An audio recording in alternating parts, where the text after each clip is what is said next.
I'm Christina. My talk for today will be on social engineering, but specifically on the often overlooked aspects regarding the underlying psychology of social engineering. So I want to give a more in-depth insight about the psychological principles that play a role in social engineering, specifically involving manipulation, deception, social influencing and abusive tactics, and I'll briefly be explaining what can be done to prevent this as well. I should note that my talk does go a little bit into theories, should be considered with an open mind. I'm absolutely open to agreement and disagreement and encourage any questions you might have at the end of the talk. And also that social engineering involves a lot of personal interactions and all the vagaries, I don't know how to do words, of interpersonal relationships come into play. Who am I? I'm a pen tester. I mostly do web app pen testing. I also do a bit of security research, but my main interest area is in social engineering. I've been in the industry for 3-ish years now, and I studied computer science at university and psychology in my free time. I participated in the DEF CON social engineering CTF for 3 years in a row, and I've won the OSINT section of that competition twice in a row. And social engineering has definitely been an interest of mine for many years. As always, I'll start with a definition of social engineering. This definition is taken from socialengineer.org, and it's defined as the act of manipulating people into performing actions or divulging confidential information. And it's a blend of science, psychology, and art, and it taps into basic human emotions and looks at why we react the way that we do. Social engineers study people. Truly committed social engineers will study a lot about body language, voice control, vocal indicators, and group dynamics. It's also a study of individual personality types that come out through body language and vocal cues. Does it keep doing that? Okay, I'm sorry. Is it? All right. Yep. A more simple definition of social engineering would be an exploitation of trust. Someone who can leverage the trust of their victim to gain sensitive information or resources, or to elicit information about those resources. The use of social engineering is successful because it preys not on the technology aspect, but on the inherent weaknesses of the human component. And this is done by manipulating the human victim with messages that exploit your trust, pique your interests and desires, and evoke a strong range of human emotions such as fear, anxiety, trust, human interest, and end reward.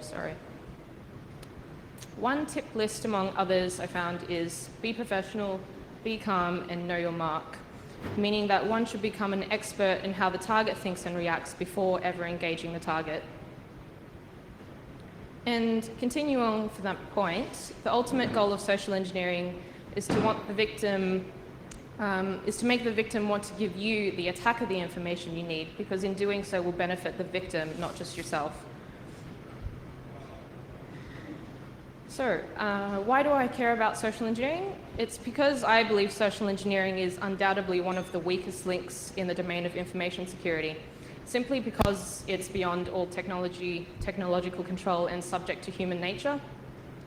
We can't necessarily control the way that each individual thinks and reacts, which makes it a much more challenging aspect of information security to handle. And this is simply because there is no patch for human stupidity. The weakest link in security is usually between keyboard and chair. There we go.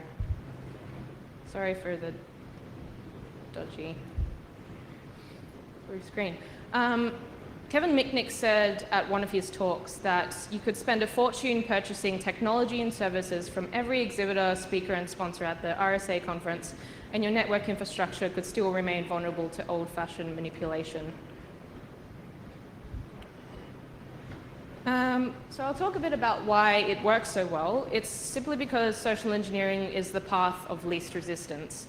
As a really simple example, we can spend hours, weeks, or months trying to brute force our way to a password, when a phone call with the right pretext and the right questions can get you the same thing or more in a matter of minutes. So utilizing techniques such as planning the right pretext, which is just creating and using a contrived scenario, Exploiting someone's trust and appealing to someone's emotions often results in obtaining the same piece of information. It's almost unbelievable what you can achieve by simply asking, looking, or posing as someone. And as software vendors get more and more secure and their products get harder to crack, the role of social engineering becomes greater. And so we need to understand what it is that's really annoying. What it is a social engineer will try, how they will try it, and what methodology they may use. Does anyone know why it's doing that? Tech experts? I'm in a room full of 160 people that work in IT. All right. It'll be fine. During one of my engagements, for example, I walked into a highly secured area where a security pass was needed to enter the building. But by just asserting that I was supposed to be there as a security auditor and expressing confidence when anyone doubted me, people were naturally inclined to trust that I was genuine without actually stopping and asking me who I was. And from there, no one questioned me when I was walking around opening their cupboards, and looking at their internal bank transfers until I attempted to walk out with them. And it was only until then that someone approached me and asked, "May I help you?" or "Do you look lost? Do you need some help?" But didn't stop me. And similarly with another engagement, I had posed as an internal employee for a law enforcement agency, and after doing some reconnaissance and finding out that the target I had chosen was on holidays, I had crafted a pretext on the information that I knew, and that was that I had to come back early from a holiday from Hawaii, which I found posted on my target's Facebook, to urgently finish a report for my manager. And when I created that fake sense of urgency, they were naturally inclined to help me. And from there, I had managed to get a hold of the IT department using that same sense of urgency and praising them for being so helpful. You don't have mini DV by any chance? Sorry? Do you have a mini DV connection or only HDMI? Yeah. Don't be fooled, it's all subliminal messaging. It's part of a social engineering sting. It's the world's slowest strobe light, contains weird messages. You're all going to walk up and give her your passwords later. I don't know, it hasn't happened to anyone else, I'm not really sure. Oh well. Okay, so in this engagement, I said on the phone, "I really, really need to finish this report, but oh, I've forgotten both my domain and email password because I've been on holidays. I'm so, so sorry. Can you please help me out? I would really appreciate it." And what was most surprising is that I got exactly what I wanted, which were both passwords read to me over the phone with absolutely no cross-checking that I was who I said I was, other than me also being a female. And what was most amusing was the guy that I had on the phone, let's call him Mike, said, "I'm not supposed to do this, but," and gave me both passwords. He had also asked me what I wanted to set the password to, and I told Mike, "Please set it to something simple. I've been on holidays." And he said, "Okay, sure, I'll set it to password 1, but I'll put a $ in front of it just to be a little bit more secure." Thank you, Mike. But the point of this is this works because most people trust others by default and respond well to social rewards. Many people, especially customer service agents, help desk receptionists and business assistants or secretaries who are trained to assist people and not to question the validity of each request, tend to trust others and are naturally helpful. And so to demonstrate this in this very simple attack model, we really just need to gather the right information, develop a relationship with whoever your target is, be it through small talk or a common interest, exploiting that trust and executing your attack. Going a bit more in depth into why we feel inclined to do what we do, there are 6 motivators that can be applied with regards to social engineering, and these are money, entertainment, ego, cause, entrance into a social group, and acceptance and status within that social group. So applying this to the stories that I just told, people want to be helpful because they want to be accepted and they want to be recognized. As social engineering goes far beyond technology and more into human error and social psychology, we can break this down into 3 key aspects that help explain the emotional cues for social engineering attacks. And these are alternate routes to persuasion, attitudes and beliefs that affect human interactions, and techniques for persuasion and influence. I'll be referring back to these aspects throughout the talk. When looking a bit more into the psychological aspects, language is really the primary form of persuasion, and it's what we use to influence each other every day. So when using persuasion, there are 2 routes that we can take. A central route where the attacker attempts to coerce the victim into providing information without fabricating stories, so where you have the benefit of the truth, and a peripheral route where an attacker will attempt to make the victim more susceptible to persuasion by bypassing a logical argument, triggering strong emotions such as fear or excitement, like I was saying before, or misleading them. A simple example of this is everyone's been in a situation where you're trying to convince someone that your point is right or that they're wrong, and you will find that this is usually the hardest way to convince anyone of this.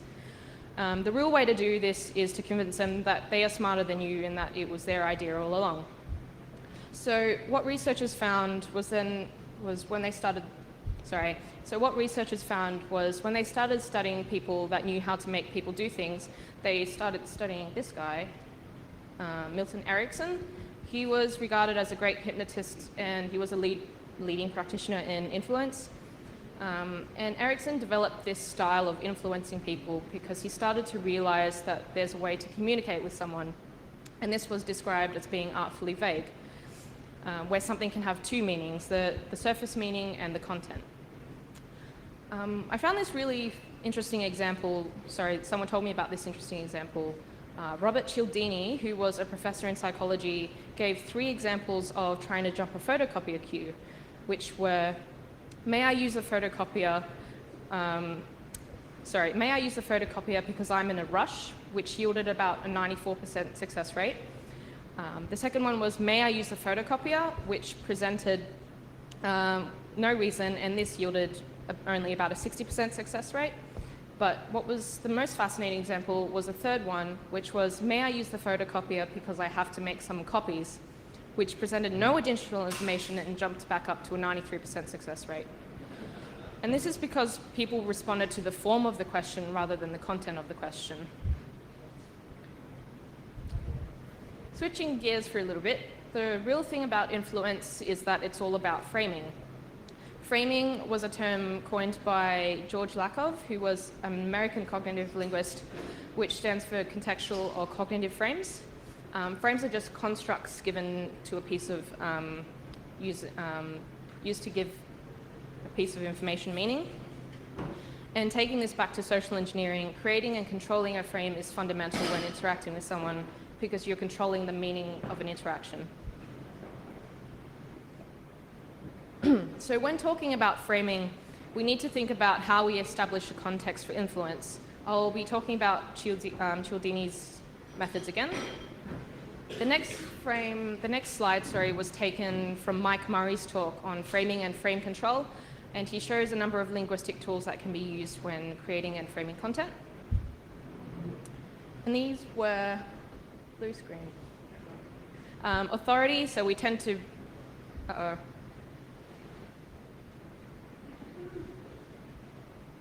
authority. We tend to be influenced by authority positions. Liking, we're influenced by those that we like. Social proof, we look at others to determine good behavior. Scarcity,